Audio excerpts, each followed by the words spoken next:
Has your baby ever screamed inconsolably in the evening and nothing seemed to help? This video explains what's happening biologically and the one thing that's consistently stopped it for us. So, how do we beat witching hour? Before we talk about fixes, let's define what witching hour actually is. Across multiple studies, researchers have observed that many infants experience a predictable period of increased, often inconsolable crying that clusters in the evening. This crying is more intense, harder to interrupt, and often doesn't respond to the usual fixes. And this doesn't always happen right before bedtime. For some babies, the crying starts after they've already fallen asleep. They wake up screaming, stiff and inconsolable, and that still counts. Trust me, I would know because that's what my baby did to me. What parents call witching hour really is this pattern: evening inconsolable crying that doesn't seem to have a single obvious cause. You might be wondering how this is different from colic. Witching hour describes timing, and colic describes severity and duration. They often overlap, but they're not the same thing. As I was going through the research, I kept running into something called the normal infant crying curve, which I have to admit I found a little humorous. Basically, researchers have observed that in modern societies, infant crying tends to increase in the early weeks, peak around 6 to 8 weeks, and then gradually improve. This matters because that tells us whether witching hour is inevitable or modifiable. Whether or not you think in evolutionary terms, it helps to imagine a time when humans lived much closer to the natural world. I have a hard time believing that babies would be designed to scream inconsolably every evening at exactly the time when mothers and infants would have been most vulnerable. Not because the past was better or to romanticize the past, but because it suggests that there may be ways to reduce how often witching hour happens for us now, and ways to help baby regulate more effectively when it does. So let's talk about what's actually happening in the baby's body. Early infancy is dominated by bottom-up regulation. A baby's behavior is driven primarily by the brainstem and the autonomic nervous system, not higher cortical control. The parts of the brain that allow an adult to pause, reason, or consciously calm down are barely online. Throughout the day, babies take in a constant stream of sensory input: light, sound, movement, handling, feeding, separation, and reunion. Every one of those experiences requires processing. By evening, their nervous system is tired, but still immature.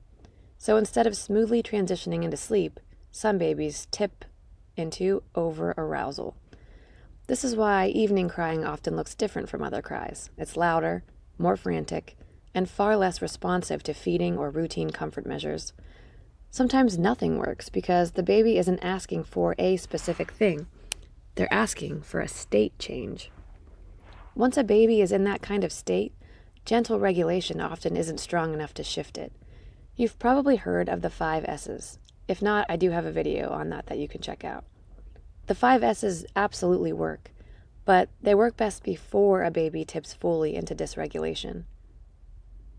Once the nervous system is already maxed out, you often need something strong enough to actually change state. This is where I stopped cycling through gentle fixes and started thinking differently. The most reliable solution for me was this: strap the baby snugly into a carrier and dance like a ballerina.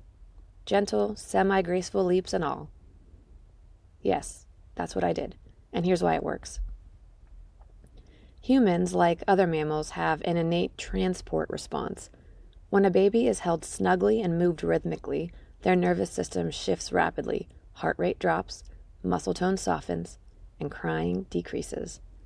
Rocking helps, bouncing helps more, walking helps even more, and sometimes bigger, more confident movement, dancing or even running, works when nothing else does, because you're overriding a stuck nervous system and forcing a state shift. I'd often also add a loud shushing sound. You can make the sound yourself, or you can check out the YouTube video I linked below. Whoever made that saved me many hours of stress. Constant noise layered with movement makes the state shift happen a little faster. To be very clear, this is not shaking your baby. The movement should be controlled, rhythmic, and smooth, with the baby fully supported in a properly fitted carrier. The head and neck should be stable at all times. One practical note: if the carrier isn't working, don't force it. Take the baby back out. Sometimes a burp or a gas bubble is trapped by the carrier position, and no amount of movement will fix that until the pressure is relieved. Another surprisingly effective tool is a quick environmental change.